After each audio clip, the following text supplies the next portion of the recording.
이 책이 딱 제목부터 사실 좀 우울하잖아요. 그리스도가 없는 기독교. 그런데 이 책을 쓰신 이 분이 특히 이제 미국 교회를 향한 말씀인데, 사실 미국만 아니라 지금 온 세계가 어떻게 보면 비슷한 흐름으로 흘러가고 있는 것 같아요. 그리고 특히 교회가 세상적인 그런 사상들이 알게 모르게 언젠가 이렇게 교회 속으로 들어온 그런 모습들을 우리가 발견하게 돼요. 그래서 크게 네 가지 사상이 교회를 포로로 잡아가고 있다. 그렇게 이제 소개를 하는데요. 첫 번째가 펠라기우스주의. 쉽게 말하면 착하게 살면 천국을 간다. 착하게 살면 천국 간다. 이 말에는 즉 그리스도 없어도 천국 갈 수 있다. 내가 착하게 살면 굳이 예수님 없어도 천국 갈 수 있다. 그런 사상들이 언젠가 교회에 차지하고 있다는, 우리의 신앙생활 가운데 나타나고 있다는 그 중에 하나고요. 두 번째는 형통복음. 쉽게 말하면 나에게 복을 주기 위해서 존재하는 하나님. 나 중심적이죠. 내가 원하는 거, 내 사업이 잘 되고, 내 가정이 행복하고, 건강하고, 부유하고, 나를 위해서 어떻게 보면 하나님이 존재하는 나 중심적인 사상들. 세 번째는 이머징 교회 운동인데요. 우리가 요한복음 14장을 보면 예수님이 그렇게 해요. 내가 곧 길이요 진리요 생명이니 나를 말미암지 않고는 하나님께 갈 수가 없다고 해요. 그러니까 이게 좋은 소식인데 이 성경이 말하는 좋은 소식이 아니라 그냥 좋은 조언일 뿐. 예수님이 우리의 구원자가 아니라 그냥 우리가 따라야 될 좋은 롤 모델, 우리의 도덕적인 삶의 좋은 롤 모델, 그렇게 그렇게 변질이 되는 그런 사상들이고요. 네 번째는 영지주의 영성인데, 이거는 개인주의, 그리고 경험 중심적인 그런 신앙, 나만의 예수님이 되는 거죠. 이런 개인주의적인 흐름의 결과는 진리가 객관적이어야 되는데, 원래는 객관적이었는데 언젠가 주관적이 된 거예요. 내가 믿고 싶은 대로, 내가 느끼는 대로 그게 곧 진리가 되는 거예요. 그런 어떻게 보면 위험한 이 네 가지 사상들이 교회에 지금 예수 그리스도를 점점 밀어내서 아예 예수님을 교회 바깥으로 쫓아버리는, 굳이 예수님 없어도 장구치고 다 하지만 그 속엔 예수님이 없는 그런 현실돼서 이 책이 어떻게 보면 서술을 했습니다. 저는 오늘 이제 시간이 없어서 첫 두 가지만 좀 다루고 싶어요. 네, 펠라기우스주의와 형통복음을 오늘 특히 좀 나누고 싶은데요. 혹시 여기 어딘지 아시나요?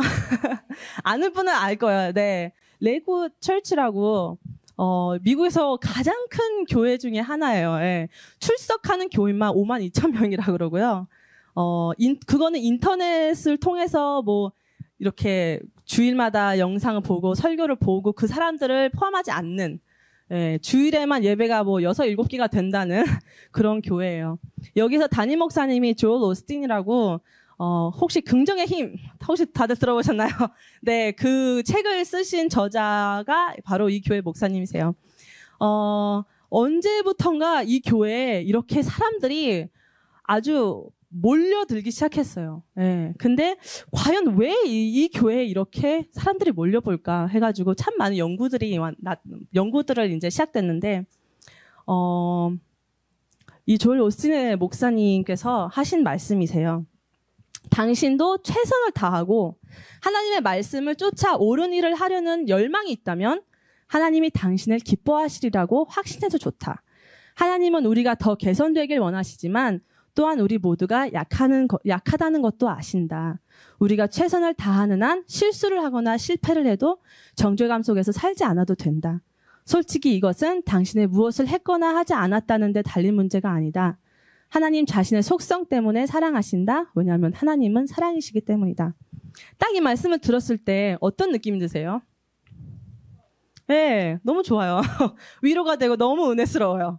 그러니까 사람들이 위로받고 싶고, 그래, 난 열심히 살고 있어. 하나님은 내 열심을 보고 기뻐하시고 정죄감 전혀 안 느껴도 돼. 예. 그래서 이렇게 사람들이 막 몰리기 시작해요. 하지만 여기서 자세히 보면 예수님이 없는 거예요. 이 속에 과연 예수님은 어디에 있고 예수님의 십자가는 과연 무슨 의미가 있는지, 우리의 최선이 다면 굳이 예수님은 왜 십자가에 돌아가셨는지 이제 의문을 들기 시작해요. 그래서 디모데후서의 말씀처럼 경건의 모양은 있으나 경건의 능력은 부인하는 그런 모습을 볼 수가 있어요.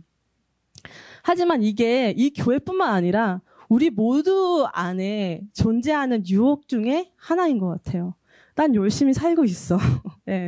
난 교회도 잘 나가고 있고 헌금도 잘 내고 봉사도 잘하고 섬기고, 하지만 그리스도가 없는 그런 섬김이 과연 주님 앞에서는 그게 정말 그게 기쁜 일일까라는 의문을 드려요. 그래서 저도 아까 말씀하셨지만 저는 착하다라는 게 어떻게 보면 큰 유혹이었던 것 같아요. 난 착하다. 엄마 아빠 속 썩인 적도 없고 내가 뭐 결혼을 일찍 해가지고 뭐 세상의 문화를 맛본 것도 아니고 이 정도면 착하지 않나? 나이트 클럽 한 번도 가본 적이 없고 뭐 담배 뭐 이런 거 한 번도 손대본 적이 없는데, 근데 이게 참 쉽게 이 유혹이 나타나는 이 이유가 우리로부터 시작되는 것 같아요. 우리로부터 그 출발점은 우리한테서부터 하니까 그런 것 같아요. 이 책에 나오는 것인데요. 우리가 그러니까 우리 스스로와 현실적인 필요에서 출발을 하면 우리의 자아 실현과 인생 성공을 도와주는 영성을 확보하게 될 것이다. 그러나 한눈에 봐도 정상이 아닌 이런 세상에서 어떻게 하나님을 정당화할 수 있을지가 가장 큰 문제로 떠오른다. 그러니까 우리로부터 시작을 하면 하나님을 우리 삶에 어떻게 끼워 맞추지? 이제 이게 고민이 되는 거예요. 우리 삶을 형통하기 위해서, 우리 삶 가운데 이 필요들을 채우기 위해서 하나님이 어떻게 끼워 맞출 수 있지? 라는 이제 고민이 되는 거예요. 하지만 우리가 하나님으로부터 시작되면 과연 얼마나 달라질까요? 여기 써 있어요. 그러나 우리가 하나님의 사랑, 자비, 그리고 은혜뿐 아니라 거룩, 공정, 그리고 의로우심에서 시작하면 질문은 아주 달라진다. 죄인인 내가 이 하나님 앞에서 정당함을 얻을 수 있을 것인가? 하나님으로부터 시작하고 그 거룩하심부터 시작하면 내가 그 하나님 안에 어떻게 과연 내가 감히 끼워 맞춰질 수 있을까? 고민이 완전 달라지는 거죠. 조엘 오스틴 목사님 그랬어요. 너는 최선을 다하면 괜찮다. 최선을 다하면 하나님은 그걸로 충분하다. 말씀은 뭐라고 하시나요? 무릇 우리는 다 부정한 자 같아서 우리의 의는, 우리의 최선은 다 더러운 옷 같으며 우리는 다 잎사귀 같이 시들므로 우리의 죄악이 바람같이 우리를 몰아가나이다. 주의 이름을 부르는 자가 없으며 스스로 분발하여 주를 붙잡는 자가 없사오니 이는 주께서 우리에게 얼굴을 숨기시며 우리의 죄악으로 말미암아 우리를 소멸되게 하셨습니다. 기록된 바 의인은 없나니 하나도 없으며 깨닫는 자도 없고 하나님을 찾는 자도 없고 다 치우쳐 함께 무익하게 되고 선을 행하는 자는 없나니 하나도 없도다. 그들의 목구멍은 열린 무덤이요 그 혀로는 속임을 일삼으로 그 입술에는 독사의 독이 있고 그 입에는 저주와 악독이 가득하고 그 발은 피 흘리는 데 빠른지라 그들의 눈앞에는 하나님을 두려워함이 없느니라 함과 같으니라. 말씀으로부터 시작하면 얘기가 완전 달라져요. 이런 우리의 존재가 이게 우리의 상태라고 하는데 과연 이런 상태에서 우리의 최선이 하나님 앞에서 어떤 유익이 있고 어떤 가치가 있겠냐 이거예요. 죄를 그토록 추악하게 만드는 사실은 그것이 궁극적으로 하나님을 거스려 저질렀다는 사실에 있다. 그러니까 우리가 요즘 세상에서 우리의 최선을 다하고 어떻게 보면 입술로 회개를 하고 테라피도 받고 하지만 이 죄의 해결은 우리 스스로가 아무리 죽었다 깨도 우리가 이 죄의 문제는 해결할 수가 없는 게 그 말씀은 아주 낱낱이 우리의 죄성을 정말 어떻게 보면 무자비하게 드러내고 있어요. 그러니까 조엘 오스틴 목사님의 교회는 사람이 많아요. 왜? 넌 죄인이야 라는 말을 안 하거든요. 죄라는 말 자체를 안 써요. 예. 죄 자체를 완전 최소화시켜버려요. 이게 펠라기우스주의 그리고 그 사상의 그게 너는 죄인이 아니다. 예. 너는 죄인이 아니다. 죄인이 아니기 때문에 너는 너의 힘으로 너의 노력으로 하나님께 도달할 수가 있다. 그런 사상을 하고 있어요. 근데 예, 지금 보다시피 말씀으로 시작하면 그게 아니라는 거예요. 예. 그래서 안타깝게도 가장 훌륭한 기독교인이 최선의 노력을 다하되 가장 컨디션이 좋은 날 가장 좋은 마음과 생각 최선의 동기로 일했으나 하나님이 요구하시는 진정한 의와 거룩함에 이르지 못했다. 어떻게 보면 참 여기서 끝나면 얼마나 비극적이에요. 예. 옛날에 우리 엄마가 무슨 쿤타킨테라는 영화를 보셨대요. 거기서 이제 그 아프리카 노예, 그 백인들의 이제 노예 생활의 그런 배경을 갖고 있는데 노예 가정에서 태어나면 그냥 노예인 거예요. 평생 노예일 수밖에 없는 거예요. 그래서 거기에 그 주인공이 자기 막 얼굴을 막 씻으려고 막 물로 막 문대고 막 하는데 과연 그게 지워질까요? 태생부터 그냥 그렇게 태어난 거예요. 이 아이가 아무리 자기의 운명을 바꾸고 싶어도 바꿀 수 없고 그냥 평생 노예로 살 수밖에 없는 그런 어떻게 보면 비극인 비참한 인생이 있는데 우리도 마찬가지지 않나요? 우리도 죄인으로 태어나서 아무리 이 죄를 씻고 우리 도덕적으로 가리려고 해도 정말 우리는 죄의 노예밖에 안 되고 죽음의 사망의 노예밖에 될 수 없는 그런 우리의 인생. 거기서 끝났다면 하지만 거기서 끝났다면 너무나 비참하고 비극이었겠죠.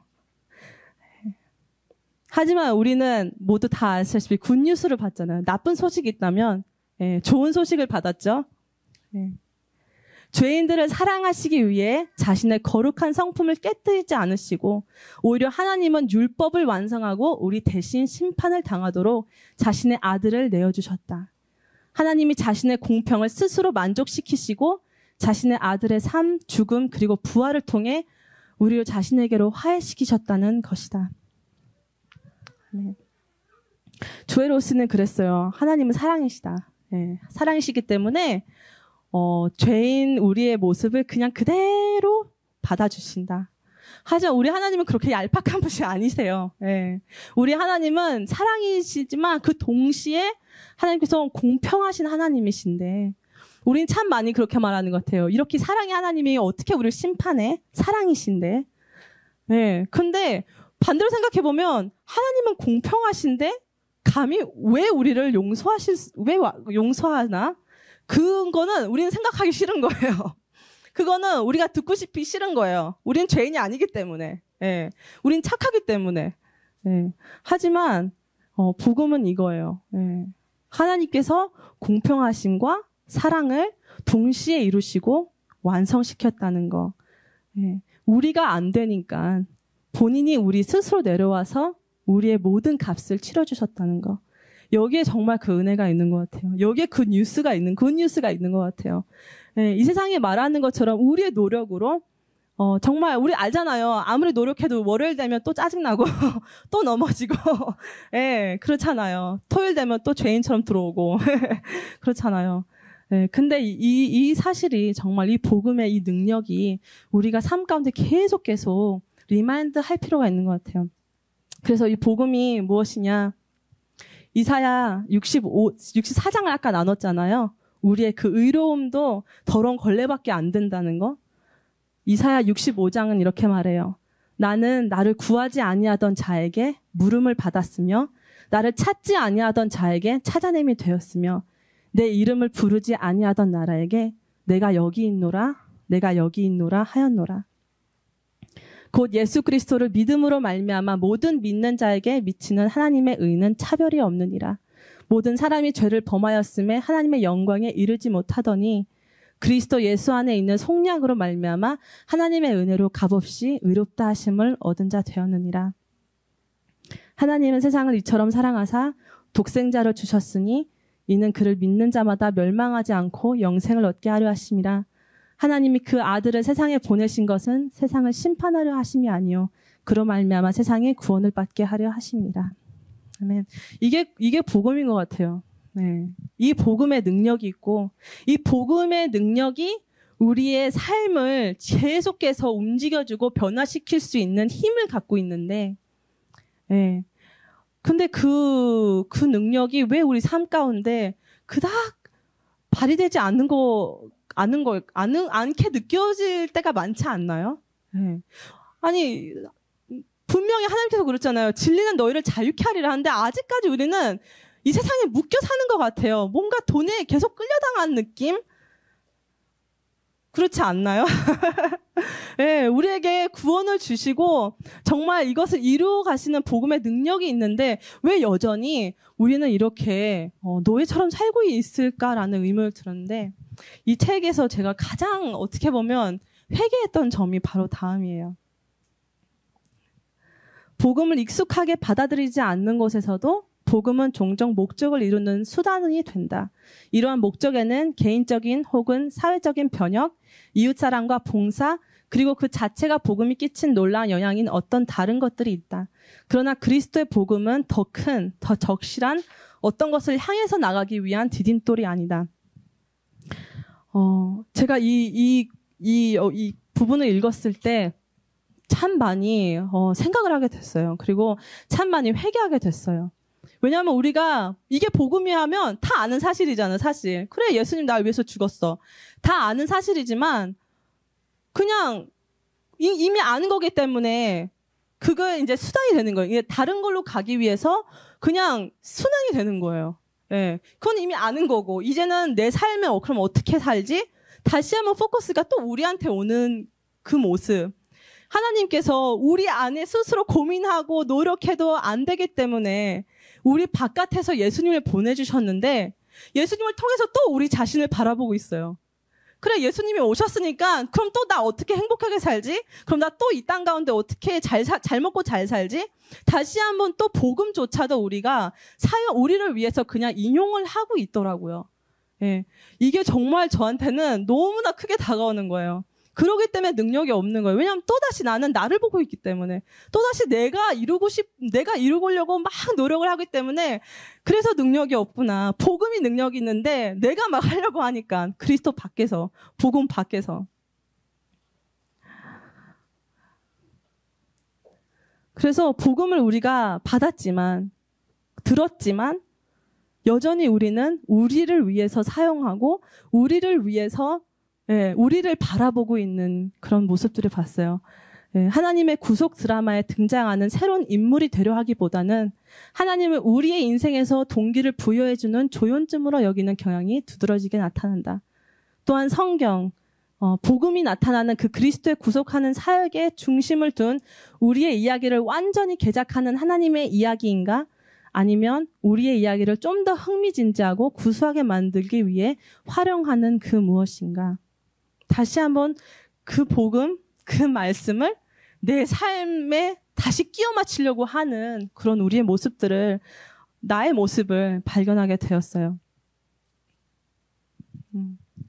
그리스도의 죽음을 대리적인 희생으로 보느냐, 보지 않느냐에 관계없이 제자도 우리가 십자가를 지는 이는 흥미 만점의 주제가 되고 있다. 예.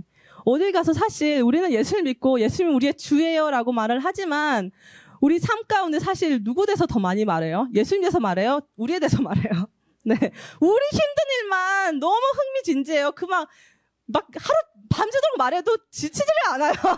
나 힘든 거. 내 제자도 내 사역 지치고 힘들고 나 힘든 거는 진짜 너무 막 말하는 것도 재밌고 막 스트레스 풀리고 그쵸.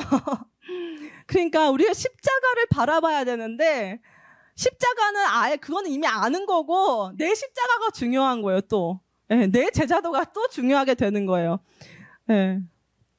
사람들이 그리스도와 그가 십자가에 못 박히신 일보다 좀 더 실천적인 설교, 좀 더 적합한 메시지를 찾을 때 그들은 복음이 아니라 율법으로 뒷걸음질 하는 것이다. 예.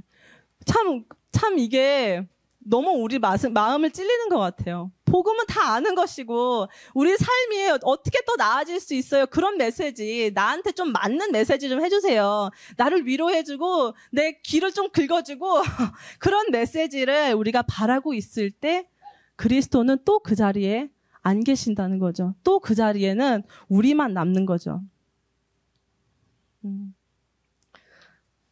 그래서 이것도 참 새롭더라고요. 다들 와우 지저스는 다들 아시죠? 예수님은 어떻게 하셨을까?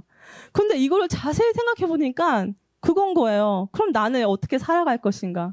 내가 어려움을 닥쳤을 때 예수님이 무엇을 할 거다 생각을 하면서 나는 그렇게 행해야지. 그럼 또 내 행함에 또 포커스가 되고 있는데 이 책은 소개해 주세요. 이 책은 와우 지저스에 포커스를 하지 말고 What has Jesus done? 예수님께서 이미 우리를 위해서 무엇을 이루셨는지를 그거에 포커스를 해라. 우리가 이제 앞으로 어떻게 살아가고 어떻게 이런 거에 초점을 두지 말고 예수님께서 이미 행하셨고 이미 이루셨고 이루시고 있고 완성하실 그 일을 생각을 해라. 네. 그래서 이게 복음이에요, 진짜. 우리가 깨닫던 깨닫지 못하던 자기의 의로우시며 또한 예수 믿는 자를 의롭다 하는 길을 내셨다는 소식보다 죄 짐을 져주시는 하나님을 더 적절히 보여주는 것이 이 우주에 없다. 이 소식은 하나님의 구원의 능력이다. 처음에도 중간에도 그리고 마지막에도 그렇다. 이 소식만이, 즉 복음만이 새로운 세상 합당한 반응으로 우리의 순종이 따라 나오는 세상을 만든다. 여기에 그 복음의 능력이 나타나는 거예요. 우리가 우리 자신의 또한 우리 자신을 바라보고 내 능력을 바라볼 때가 아니라 우리가 정말 예수님의 그 복음을 바라볼 때 그 복음이 처음만 아니라 이미 아는 사실이기 때문에 이제 뒤처지되는 게 아니라 지금과 앞으로 계속 이 복음을 계속 묵상하고 이 복음이 정말 우리 삶 가운데 스며들 때 그때 정말 우리의 합당한 반응으로 이끌어가는 그 힘이 이 복음 안에 있다는 그 능력이 이 복음 속에 나타나는 거예요. 그래서 히브리서 12장 2절에 말하는 게 그거예요. 믿음의 주요 또 온전하게 하시는 이인 예수를 바라보자. 그만 네 자신을 그만 봐도 소용없잖아. 예, 이인 예수님을 바라보자. 그는 그 앞에 있는 기쁨을 위하여 십자가를 참으사 부끄러움을 개의치 아니하시더니 하나님 보좌 우편에 앉으셨느니라. 너희가 피곤하여 낙심하지 않기 위하여 누가요? 우리가 피곤하여 낙심하지 않기 위하여 죄인들이 이같이 자기에게 거역한 일을 참으신 일을 생각하라. 누구를 생각하라고요? 예, 예수님을 생각하라. 그만 우리의 삶과 우리의 문제, 우리의 가정, 우리의 행복, 우리의 고난 생각하지 말고 정말 예수님을 바라보자. 복음을 통해서 우리가 우리 다시 태어나라 그러잖아요, 예수님이. 너는 다시 태어나야 된다고 하는데 우리가 착각하는 부분이 하나 있는 것 같아요. 이 다시 태어나라는 게 복음을 통해서 우리가 더 나은 존재로 우리가 태어나는 게 아니라 말씀드려요. 너는 죽고 예수가 우리 속에서 다시 태어났을 때 그때 우리가 의롭다 받고 그때 능력이 있고 그때 변화가 있는 거예요. 그렇지 이게 바로 복음인 거죠. 갈라디아서 2장 20절 내가 그리스도와 함께 십자가에 못 박혔나니 그런즉 이젠 내가 사는 것이 아니요 오직 내 안에 그리스도께서 사시는 것이라. 이제 내가 육체 가운데 사는 것은 나를 사랑하사 나를 위하여 자기 자신을 버리신 하나님의 아들을 믿는 믿음 안에서 사는 것이라. 내가 하나님의 은혜를 패하지 아니하노니 만일 의롭게 되는 것이 만약에 내 최선이 율법으로 말미암으면 내 의롭다 되는 것이 내 최선으로 말미암으면 그리스도께서 헛되이 죽으셨느니라. 네. 그래서 이게 참 중요한 것 같아요. 이 복음이 우리 처음만 아니라 계속 우리의 삶을 계속 힘을 주고 원동력인 것 같아요. 계속 우리를 이끌어가는 게 이 복음이에요. 하지만 C.S. 루이스는 너무나 명백하게 말하죠. 우리의 욕망이 너무 강한 것이 문제가 아니라 너무 보잘것없는 것이 문제이다. 하나님은 우리에게 영원한 생명을 주기 원하시지만 우리는 기껏해야 마케팅 문화가 우리 안에 심어놓은 것일 뿐인 경박한 욕구에 사소한 만족에 주저앉아 버린다. 복음을 통해서 우리가 복음을 통해서 하나님께서는 사마의 권세에서 우리를 구하셨는데 우리는 기껏 그 복음을 통해서 원하는 거는 기껏해야 그냥 잘 먹고 잘 사는 거 아니에요? 예. 그냥 나 잘 되고 내 행복하고 내 자식들 좋은 대학 가서 좋은 짝 만나서 잘 결혼하고 나 리타이어 잘하고 여기에 머물러 있지 않나요? 하지만 하나님의 그 복음의 그 능력은 그거보다 훨씬 크다, 위대하다 이거예요. 복음이 약속하고 있는 승리는 스트레스, 슬픔, 외로움, 실망감, 그리고 심지어는 죽음으로 귀착하는 질병에서 놓이는 것 이상으로 위대하다. 이것은 무덤을 이기신 그리스도의 승리에 동참하다가 마지막 날 부활을 통하여 영원한 죽음에 대하여 거두는 승리이다. 네. 그래서 로마서를 보면 그러므로 이제 그리스도 예수 안에 있는 자에게는 결코 정죄함이 없나니. 네. 아까는 그랬잖아요. 너 최선을 다하면 정죄를 느낄 필요가 없다. 하지만 복음은 그래요. 네. 예수 안에 있는 자에게는 결코 정죄함이 없나니 이는 그리스도 예수 안에 있는 생명의 성령의 법이 죄와 사망의 법에서 너를 해방하였습니다. 네. 하나님과 함께하는 우리의 삶, 네, 장수하고 자신과 자신을 둘러싼 환경에 만족하면서 사는 것과는 도무지 비교할 수 없다. 이 말을 또 어디서 들어봤죠? 빌립보서 바울이 또 고백을 했죠. 그러나 무엇이든지 내게 유익하던 것을 내가 그리스도를 위하여 다 해로 여길 뿐더러 또한 모든 것을 해로 여김은 내 주 그리스도 예수를 아는 지식이 복음이 가장 고상하기 때문이라. 내가 그를 위하여 모든 것을 잃어버리고 배설물로 여김은 그리스도를 얻고 그 안에서 발견되려 함이니 내가 가진 의는 율법에서 난 것이 아니요 오직 그리스도를 말미암아 믿음으로 말미암는 것이니 곧 믿음으로 하나님께로부터 난 의라. 그래서 정말 이 복음의 필요성을 한번 보면 이 복음이 그냥 오늘도 사실 들었잖아요. 복음 우리를 위해서 주님께서 뭘 하시는지 들었잖아요. 하지만 내일이면 또 까먹는 그게 아니라 계속해서 반복적으로 우리가 이 말씀을 그리스도를 바라보는 그런 우리가 됐으면 좋겠어요. 왜냐하면 매 순간 우리의 자연적인 성향 때문에 우리의 믿음이 그 대상인 그리스도를 놓칠 위험에 늘 노출되어 있는지라 믿음의 시초만이 아니라 기독교인으로 사는 동안 우리 앞에 복음이 플래카드처럼 걸려 있어야 한다. 우리는 매주 복음화되어야 한다. 그리스도의 모범을 쫓음으로가 아니라 그리스도 안에 들어감으로써 그리스도로 옷 입음으로써 그리스도와 연합함으로써 가능하다. 성령께서 복음을 통해 믿음을 일으키실 때 우리는 의롭다 하심만 아니라 거룩하게 된다. 그래서 우리가 참 어떻게 보면 그 거룩하기 위해서 참 어떻게 보면 우리 노력 많이 하잖아요. 말씀을 더 읽어야 될까? 기도를 더 열심히 해야 될까? 막 새벽 기도도 나가야 될까? 하지만 그거는 물론 어떻게 보면 열매이자 결과이지 그게 순환이 되면 결코 안 된다는 거예요. 성령께 이 복음을 통해서만이 이 복음이 우리를 거룩하게 의롭게 계속 이끌고 간다 이거예요. 네.